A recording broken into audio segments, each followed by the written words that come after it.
Hello বন্ধুরা, কেমন আছেন সবাই? আশা করি সবাই ভালো আছেন। আমি রাখি তোমাদের প্রিয় আপু। আজ তোমাদের জন্য আরও একটি নতুন করাকরির ভিডিও নিয়ে হাজির হলাম। গল্পটি খুবই ইন্টারেস্টিং হতে চলেছে। আমি কথা দিচ্ছি, গল্পটি শেষ পর্যন্ত শুনলে তোমাদের ওইটা দিয়ে পানি বেরিয়ে যাবে। চলো বন্ধুরা, তাহলে গল্পটি শুরু করি। বন্ধুরা, আমার নাম সুমাইয়া আফরিন ঐশী। আমি বাংলাদেশের একজন মেয়ে। আজকে আমি তোমাদেরকে বলবো আমার নিজের বাস্তব জীবনের একটি গল্প, যেখানে আমার নিজের দুলাভাই আমার বড় বোনকে রেখে আমার সাথে কিভাবে প্রেমের সম্পর্ক করে তুলেছিল, এবং এই প্রেমের সম্পর্কের ফলে শেষ পর্যন্ত কি পরিণতি হয়েছিল, এবং আমার রসিক দুলাভাই কিভাবে তার কৌশলে ফেলে আমাকে তার প্রেমের জালে আবদ্ধ করেছিল। সেই ঘটনাটাই আজকে তোমাদেরকে সংক্ষেপে বলার চেষ্টা করব। আশা করি বন্ধুরা, আমার জীবনের গল্পটি শুনলে তোমাদের অনেক ভালো লাগবে। তো চলো বন্ধুরা, কথা না বাড়িয়ে মূল গল্পে চলে যাই। বন্ধুরা, ঘটনাটি আজ থেকে প্রায় 6 বছর আগের, যখন আমি মাত্র নবম শ্রেণীতে পড়তাম। বন্ধুরা, আমি সাধারণত গ্রামের একজন সহজ সরল মেয়ে ছিলাম। আমার বাবা ছিলেন একজন কৃষক। আমার মা ছিলেন একজন গৃহিণী। আমাদের পরিবারে কোনো ভাই ছিল না। শুধুমাত্র আমরা দুই বোনই ছিলাম। আমার বড় বোনের নাম ছিল শামিনা আফরিন শৈলী। আমার বড় বোন আমার চাইতে 3 বছরের বড় ছিল। পারিবারিকভাবে আমার বড় বোনকে ধুমধাম করে আমাদের পাশের গ্রামের এক বড় ব্যবসায়ীর কাছে বিয়ে দিয়েছিল আমার বাবা মা। বন্ধুরা, আমাদের পারিবারিক অবস্থা খুব একটা ভালো ছিল না, যে কারণেই আমার বাবা আমার বড় বোনকে আমার বড় বোনের চাইতে ডাবল বয়সের লোকের কাছে বিয়ে দিয়েছিল, যে নাকি ইতিপূর্বে আরও একটা বিয়ে করেছিল, এবং কোনো একটা কারণে হয়তো তার বউ তাকে ডিভোর্স দিয়ে চলে গিয়েছিল। এরকম একটা লোকের কাছে আমার বাবা মা আমার বড় বোনকে বিয়ে দিয়েছিল, যা ভাবতেই আমার অবাক লাগে। বন্ধুরা, তোমাদেরকে আমি আগেই বলেছিলাম যে আমার পরিবারের আর্থিক অবস্থা খুব একটা ভালো নয়। সব সময় পরিবারে অভাব অনটন লেগেই থাকত, যে কারণেই হয়তো সন্তানের সুখের কথা চিন্তা করে আমার বাবা মা হয়তো টাকার লোভে পড়ে এরকম একটা লোকের সাথে আমার বড় বোন শামিনা আফরিন শৈলীকে বিয়ে দিয়েছি। যদিও আমার বড় বোন সেই বিয়েতে সহমত ছিল না, তারপরও পরিবারের চাপে পড়ে আমার বড় বোনকে সেই বিয়েতে রাজি হতে হয়েছিল। আসলে বন্ধুরা, কি বলবো তোমাদেরকে, যাদের কপালে কষ্ট আছে তাদের কষ্ট কখনো মুছা যায় না। আমার বড় বোনের বিয়ের 2 বছর পর্যন্ত খুব ভালোই ছিল। দুলাভাই আমার বড় বোনকে অনেক সুখে শান্তিতে রাখত, সবকিছুর ভরণপোষণ দিয়ে রাখত। দুলাভাই আমার বোনকে কখনো কোনো কিছুর অভাব দিত না।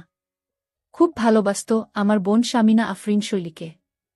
আমার দুলাভাই আগে যাই কিছু করেছে কিনা, বাট কোনো সমস্যা নেই, কিন্তু আমার বোনের সাথে বিয়ে হওয়ার পর সে খুব ভালো হয়ে গিয়েছে, এবং তারা দুজনে একসাথে খুব সুখে শান্তিতে সংসার করছিল। বিয়ের প্রায় 2.5 বছর পর দুলাভাই এবং আমার বোনের সাংসারিক জীবনে একটি সুখেরই সংবাদ এসেছিল, আর তা হল দুলাভাই আর আপার ঘর উজাড় করে খুব শীঘ্রই তাদের পরবর্তী বংশীয় লোক আসছে। আর এই খবরটা শুনে দুলাভাই, আপা এবং আমাদের সকল আত্মীয়স্বজন অনেক খুশি হয়েছিল, কারণ আমার দুলাভাই ইতিপূর্বে আর একটা বিয়ে করেছিল, কিন্তু তার ওই বউয়ের কোনো সন্তানাদি ছিল না, যে কারণেই হয়তো দুলাভাইকে ছেড়ে তার আগের বউ চলে গিয়েছিল। আর তাছাড়াও দুলাভাই অনেক দিন ধরে নানাভাবে চেষ্টা করে যাচ্ছিল একটি সন্তানের জন্য, বাট তার আশা কোনোভাবেই পূর্ণ হচ্ছিল না। অবশেষে যখন তাদের পরিবারে এমন একটা খুশির সংবাদ এলো, তারা সত্যিই খুব আনন্দিত হয়েছিল। তাদের পরিবারের সবাই খুব খুশি হয়েছিল। কি বলবো বন্ধুরা তোমাদেরকে, কিন্তু আমার বোনের কপালে মনে হয় এত সুখ মানায় ছিল না। জন্মের পর থেকেই আমার বোন আমাদের পরিবার, আমার বাবা মায়ের জন্য অনেক কিছুই স্যাক্রিফাইস করেছে। তাই হয়তো বিয়ের পরে কিছুটা সুখের দেখা আমার বোনে পেয়েছিল, বাট এই সুখটা আমার বোনের বেশিদিন ছিল না। এর কারণ হচ্ছে বন্ধুরা, আমার বোনের যখন বাচ্চা প্রসব হবে, তখন প্রসব যন্ত্রণায় আমার বোন ছটফট করছিল। ঠিক তখনই আমরা সকলে মিলে খুব তড়িঘড়ি করে আমার বোনকে ডাক্তারের কাছে নিয়ে গেলাম। ডাক্তার আমার বোনকে দেখে বলল, রোগীর অবস্থা খুবই খারাপ। খুব দ্রুত রক্ত জোগাড় করুন। এখনই অপারেশন করতে হবে। আমরা তখন সবাই কান্না করছিলাম। আর মনে মনে সৃষ্টিকর্তার কাছে প্রার্থনা করছিলাম যে, হে প্রভু, তুমি আমার বোনকে বাঁচিয়ে দাও। আমার বোন হয়তো পৃথিবীর কোনো সুখের ছায়া এখনো পায় নাই। পৃথিবীটাকে ভালো করে উপলব্ধি করতে পারে নাই। এভাবে আমি মনে মনে সৃষ্টিকর্তা নিকট প্রার্থনা করছিলাম। আর অপরদিকে বোনকে বাঁচানোর জন্য, রক্ত সংগ্রহের জন্য ব্যাকুল হয়ে বিভিন্ন জায়গায় যোগাযোগ করতে শুরু করলাম। বাট কারো সাথে আমার বোনের রক্তের গ্রুপ ম্যাচ হচ্ছিল না। অবশেষে বন্ধুরা, বোনকে বাঁচাতে রক্ত পেয়েছিলাম ঠিকই। বাট সেটা সবকিছু শেষ হয়ে যাবার পর, যখন আমরা বোনকে বাঁচানোর জন্য ব্যাকুল হয়ে রক্ত খুঁজছিলাম, ঠিক তখন একজন ডাক্তার এসে বলল, রোগীর অবস্থা খুবই খারাপ। এমতাবস্থায় আমরা রোগীর জন্য আর কিছু করতে পারছি না। এখন আমাদের সামনে একটি মাত্র রাস্তায় আছে। আর তা হল রোগীকে বাঁচানো। কোনোভাবেই সম্ভব বলে মনে হচ্ছে না, কিন্তু চেষ্টা করলে হয়তো বা বাচ্চাটাকে বাঁচানো যাবে। এখন আপনারাই বলুন আমরা কি করব? দুলাভাই সর্বসম্মতিক্রমে উত্তর দিল, ডাক্তার সাহেব, আপনারা যা ভালো মনে করেন তাই করেন। তবে চেষ্টা করবেন মা সন্তান 2 জনকে বাঁচানোর। কিন্তু যদি হায়াত না থাকে, তাহলে তো আর কিছু করার নেই। তবে আপনারা যথাসাধ্য চেষ্টা করবেন। টাকা পয়সা যা কিছু প্রয়োজন, আমি আপনাদেরকে সব কিছু দিয়ে দিব। কিন্তু আপনার চেষ্টার কোনো ত্রুটি রাখবেন না। বাট কি বলবো দুঃখের কথা বন্ধুরা, ডাক্তার সাহেব সমস্ত রকমের চেষ্টাই করেছিল, কিন্তু আমার বোনকে আর বাঁচাতে পারল না। বাট বেঁচে গিয়েছিল আমার বোনের সেই ছোট্ট ছেলেটি। কি বলবো বন্ধুরা তোমাদেরকে, সেদিন দুলাভাইদের কান্দনের ফলে আমার কাছে মনে হয়েছিল আকাশ বাতাস বাড়ি হয়ে উঠেছিল। দুলাভাই তার ছোট্ট ছেলেটিকে কোলে নিয়ে চিৎকার করে কাঁদছিল আর বলছিল, ওগো আমার প্রভু, ওগো আমার সৃষ্টিকর্তা, তুমি আমাকে এ কেমন শাস্তিতে ফেললে? দয়াময় প্রভু, তুমি কিভাবে পারলে আমার এই মাসুম বাচ্চাটার কাছ থেকে তার মাকে কেড়ে নিতে? দয়াময় প্রভু, আমার বাচ্চাটি এখন কাকে মা বলে ডাকবে? কে আমার এই মাসুম বাচ্চাটাকে এখন মায়ের পরম স্নেহ মমতা দিয়ে বড় করবে, মানুষের মতো মানুষ করবে?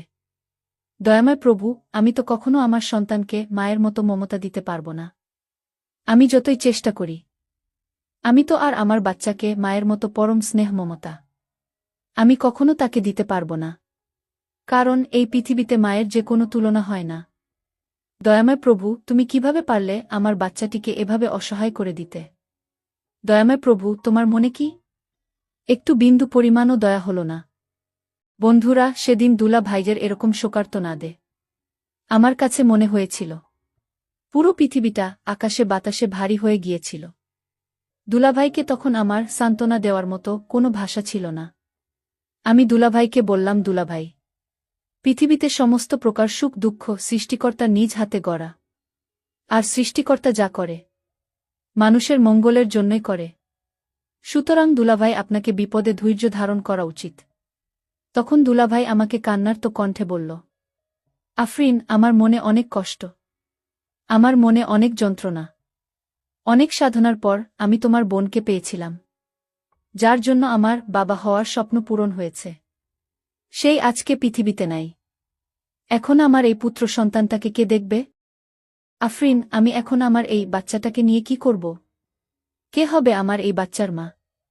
আমার বাচ্চা কাকে মা বলে ডাকবে? কাকে মা বলে ডেকে আমার বাচ্চা স্বাদ মিটাবে? বল আফরিন, বল।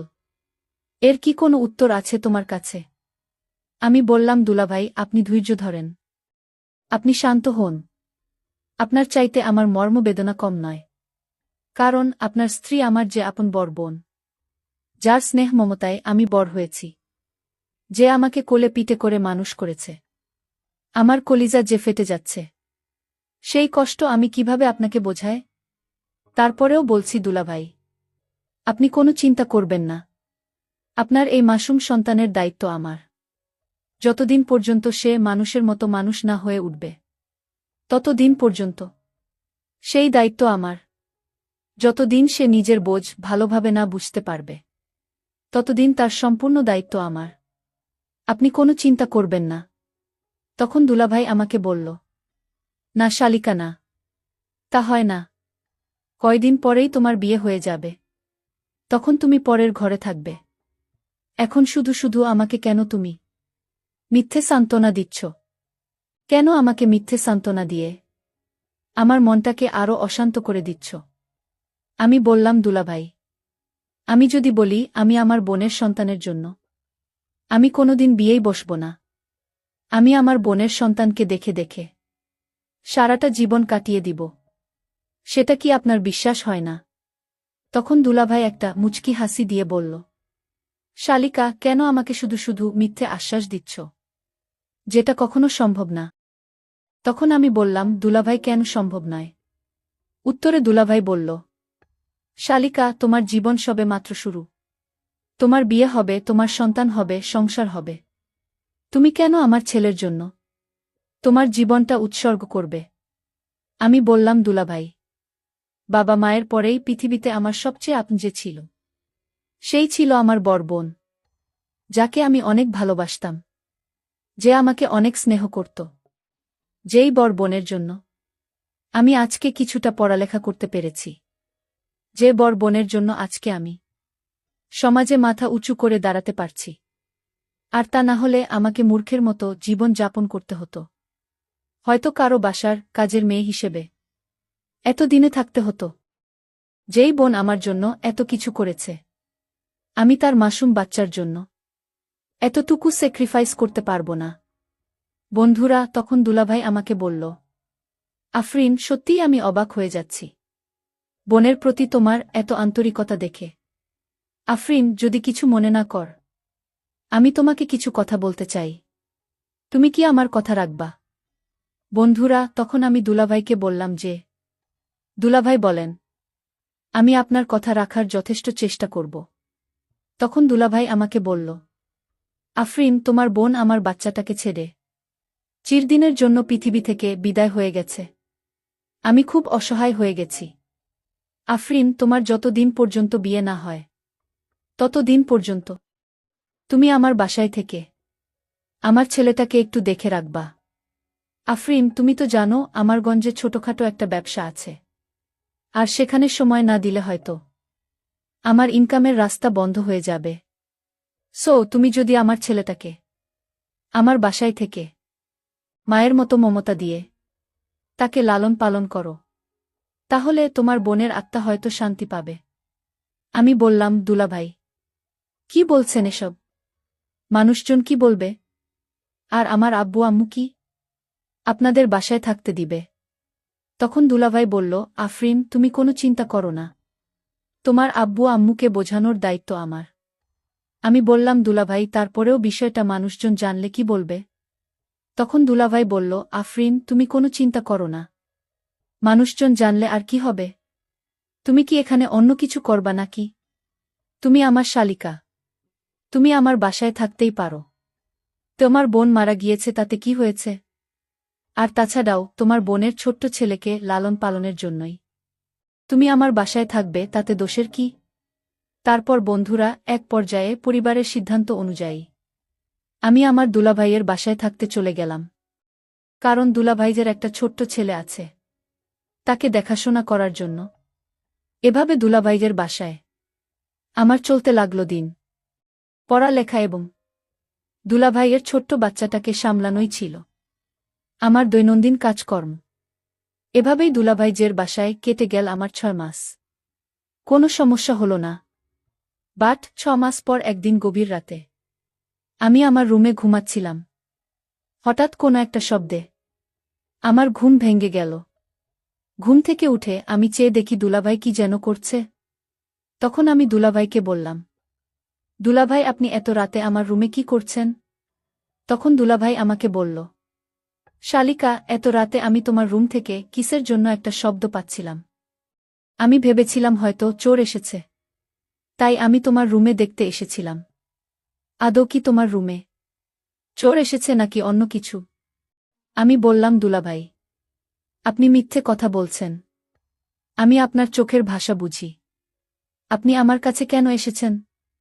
তখন দুলাভাই কিছুটা অন্যমনস্ক হয়ে গেল। অন্যমনস্ক হয়ে বলল, শালিকা, তুমি তো জানো একটা মানুষ একা একা থাকা কতটা কষ্ট। আজকে ৮ মাস হয়ে গেলে তোমার বোন আমাকে ছেড়ে চলে গেছে, যাকে ছাড়া আমি একটি দিনও একা একা থাকিনি। সেই মানুষটিকে ছাড়া আজকে আমার একা একা থাকতে হচ্ছে। সত্যিই পৃথিবী খুব নিষ্ঠুর। দুলাভাইজের এমন কথা শুনে আমি বললাম, দুলাভাই, আমি আপনার জন্য কি করতে পারি? তখন দুলাভাই আমাকে বলল, শালিকা, তুমি বোঝো না আমার জন্য তুমি কি করতে পারো। তোমার তো বোঝার যথেষ্ট বয়স হয়েছে। আমিও তো একটা মানুষ। বন্ধুরা, তখন আমি একটা মুচকি হাসি দিয়ে দুলাভাইকে স্বাগত জানিয়েছিলাম আমার ভুবনে, আমার নব্যসৃজন হওয়া নতুন কোনো এক দিগন্তে। যাই হোক বন্ধুরা, অনেক নাটকীয়তার পরেও আজকে আমি আমার দুলাভাইজের তৃতীয় স্ত্রী। আসলে বন্ধুরা, ভাগ্যের লেখন খণ্ডানো যায় না। যেখানে আমার স্বপ্ন ছিল পড়ালেখা করে ভালো একটা কিছু করব, সেখানে আজকে আমি আমার দুলাভাইজের তৃতীয় স্ত্রী হিসেবে সংসার করছি। ভাগ্য মানুষকে কোথায় নিয়ে যায়, সেটাই এখন গভীরভাবে ভাবছি। পরিশেষে আমি তোমাদেরকে বলবো বন্ধুরা, আমাদের জীবনে মাঝে মধ্যে পরিবেশ আর পরিস্থিতি মানুষের জীবনকে এমন পর্যায়ে নিয়ে যায় যা মানুষ পূর্বে কখনো ভাবতেও পারে না। একটা পর্যায়ে মানুষ অসহায় হয়ে যায়, আটকে যায় বিবেকের মায়ায়, যেমনটি হয়েছিল আমার জীবনে। তো বন্ধুরা, তোমাদের কাছে আমার প্রশ্ন, আমি কি আমার দুলাভাইকে বিয়ে করে ভুল করেছি নাকি সঠিক করেছি? আশা করি নিশ্চয়ই কমেন্ট বক্সে জানাবে। বন্ধুরা, আজকের গল্পটি এই পর্যন্ত। গল্পটি ভালো লাগলে একটি লাইক ও চ্যানেলটি সাবস্ক্রাইব করে দেবেন। দেখা হচ্ছে পরে ভিডিওতে। ভালো থাকবেন সবাই।